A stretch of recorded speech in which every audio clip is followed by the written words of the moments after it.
Hi everyone! So if you're clicking on this video, you probably don't know who I am or what I do. So I hope in this video I'll be able to explain that better and why I'm here and why I joined the YouTube scene. So first things first, my name is Brianna. Some of my friends call me Bree. I call myself B. And I started Living Poetry Productions this year, 2019. Now, I've sort of been into storytelling for a while now, and it's just something that I've always liked doing. I like creating stories that are interesting but also send a message, if that makes sense. So while some of my films might be funny and lighthearted, some might also be serious and have a real message that I want to send. Which is why I picked the name Living Poetry Productions, because in my opinion, film and filmmaking and screenplay writing is a form of art, and so is poetry, and my inspiration for most of my films come from real life events or ideas and poetry, really. My first real film idea that I have actually stemmed from a poem that I was writing. So that was very important to me, that art and poetry and writing was somehow incorporated into my production name. Now, I have a little flashcard here of things I assume you would want to know if you're new to the channel.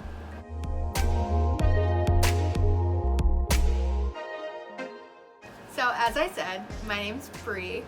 I'm 16 years old, I'm a high school student, and I live on the East Coast with me, my mom, my little brother, and all my pets. So yeah, I'm your pretty average high school student. I go to an all-girls high school, which people find weird sometimes. Other than that, I'm pretty basic.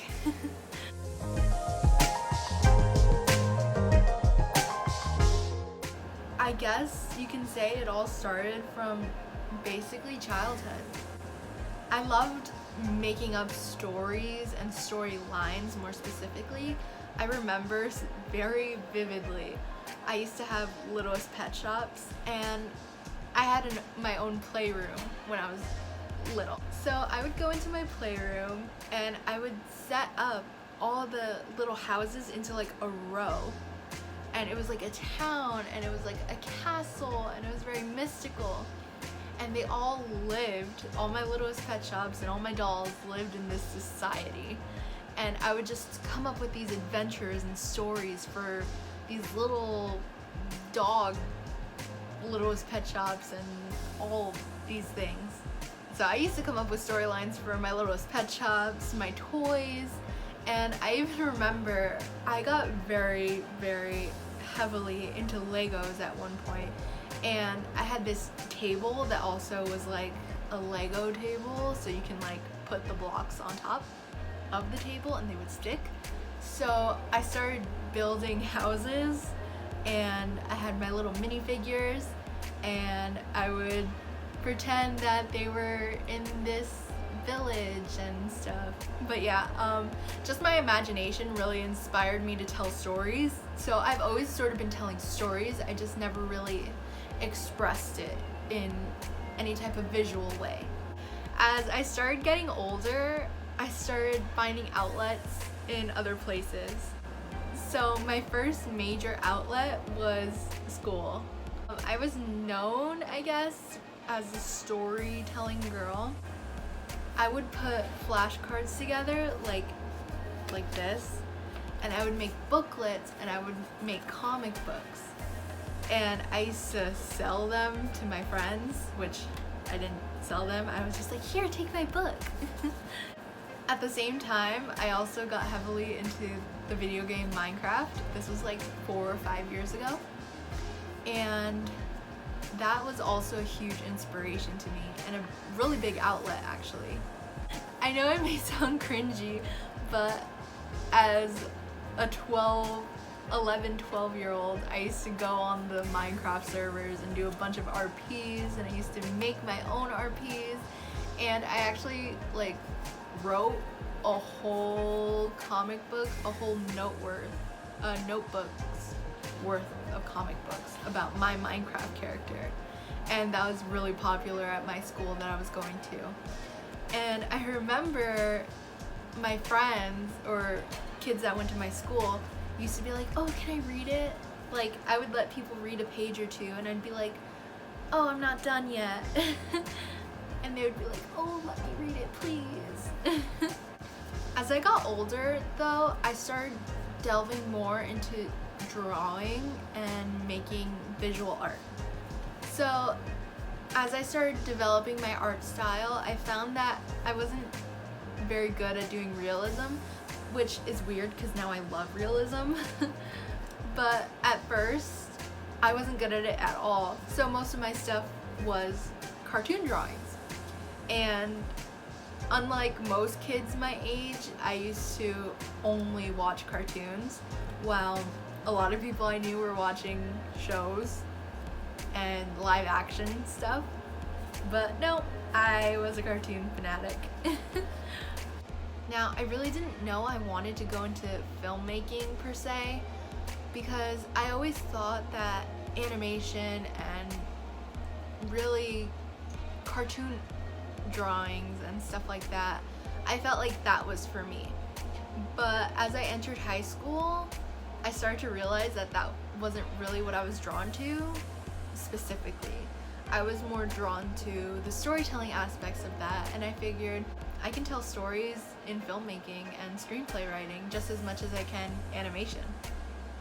I still love animation, like I'm obsessed with cartoons and all that stuff, but I just find that filmmaking really complements my style of storytelling more than animation does. So basically, my love for cartoons really inspired me to keep writing my stories and draw them out and visualize them.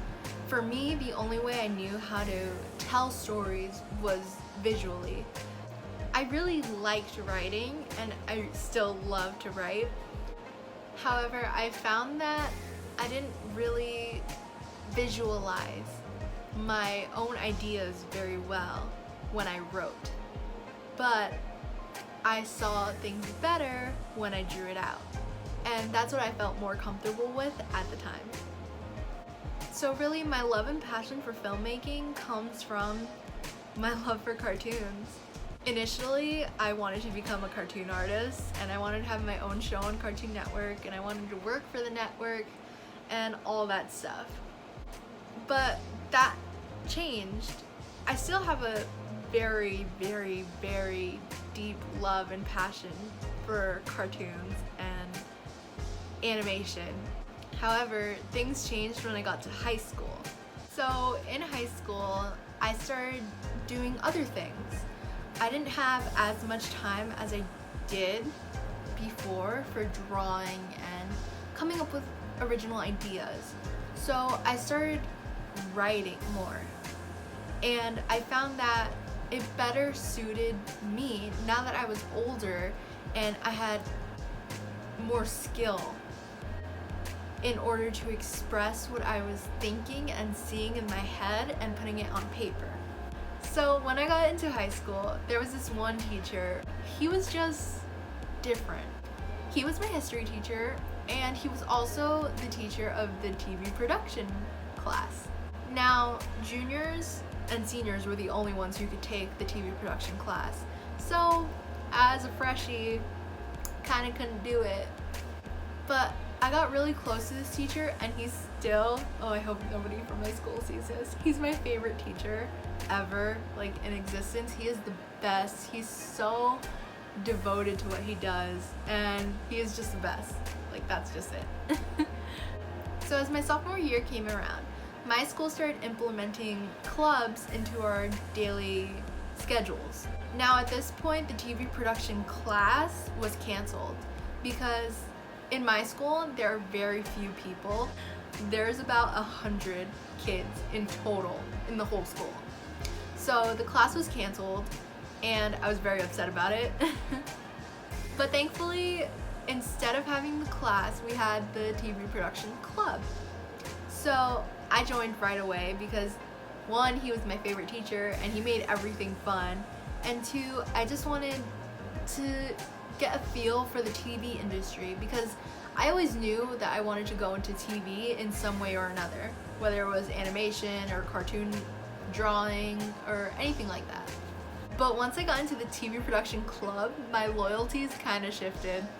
It was just so cool. I don't know how else to describe it. It was just this whole different experience, which I wasn't expecting, and it was just mind-blowing. Like, I couldn't even begin to describe it.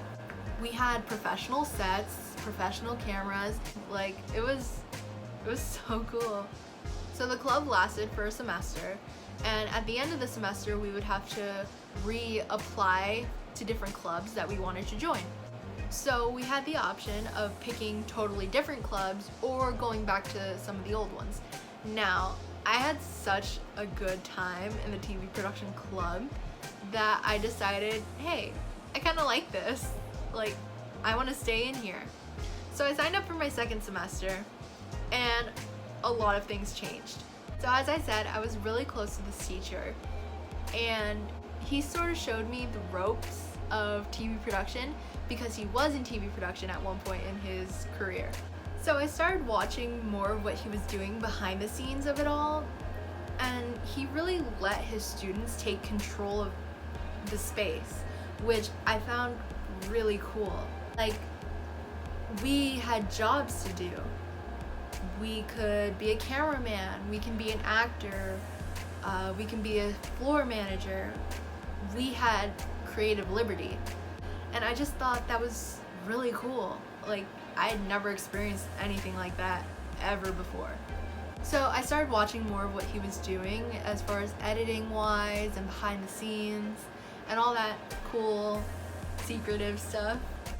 So when we were done filming, I would go back into the production room and just watch my teacher edit videos, just like trying to figure out how to edit and how to do the sound mixing and how to load graphics and all that type of stuff. And I wanted him to know that I was really passionate about this and that this was something I really wanted to do. And I think I got that message across because one day he asked me if I would like to man the camera at one of the school events. Now this was huge for me because I had never been in charge of a role like that before, ever. And I was so excited. I don't think you guys understand how excited I was to be alone with a professional camera. And of course he was helping me along the way, and he taught me how to use it, and I was so hyped. Like, I was so excited, and it was the best experience like ever. And it was great, and I loved it. After that experience, I knew that this was something that I really, really, really wanted to do. It was something I really, really, really enjoyed doing. And it also tied in with my storytelling and just telling stories that people enjoyed. So I went to my guidance office and I was like, hey, I want to join the TV production class next year. And I kind of kept bugging people in guidance to get the class started.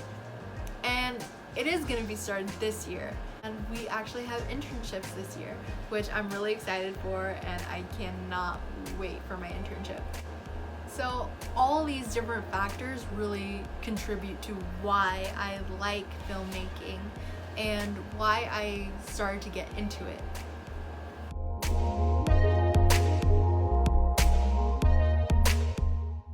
Basically, I just wanted a creative outlet.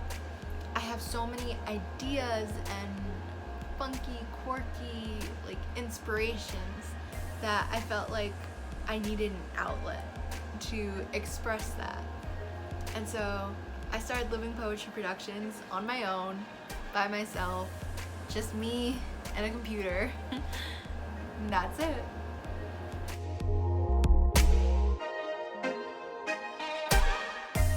So my biggest goal, definitely, I want to get some films out there, but I have one major idea that I really want to work on this year. And I hope to enter in my local film festival, and not only do I hope to do that, I hope to get first place too. I also want to get my production company off the floor, and I want to make it successful.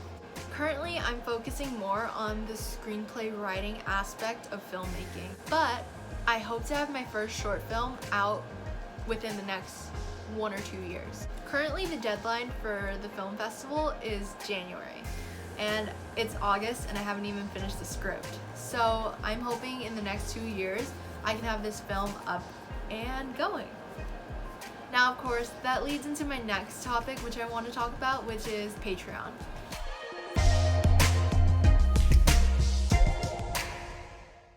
I'm sure a lot of you know what that is, but in case you don't, Patreon is a great way to help fund content creators that you enjoy. Like almost everything, films require money to make, and Patreon just helps to fund that.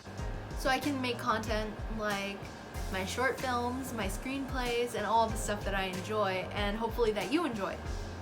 Now, I'm currently in the process of making my Patreon page, and I don't want to put it out right away before I make any content for this channel, but I just thought it's something you guys should know about and consider, because it really does help more than you guys think.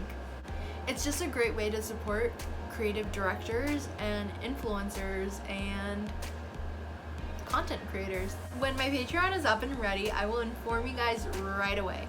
So please don't forget to follow all my social media platforms, Instagram, YouTube, all that stuff.